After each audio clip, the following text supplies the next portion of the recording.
Real quick, I'm just gonna show you guys the water fed system I use.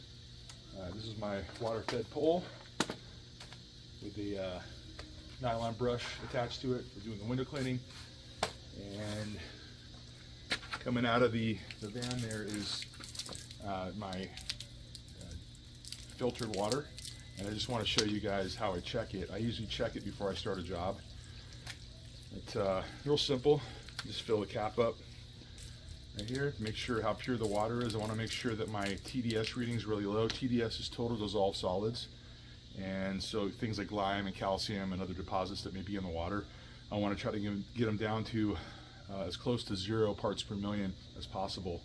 Once I hit about 5 parts per million, I'll usually change out the filters, the sediment and carbon filters, and or the DI resin. So in this case, I'm just going to test it, and I want to, like I said, as close to 0 parts per million as possible. And here we are, 0 parts per million.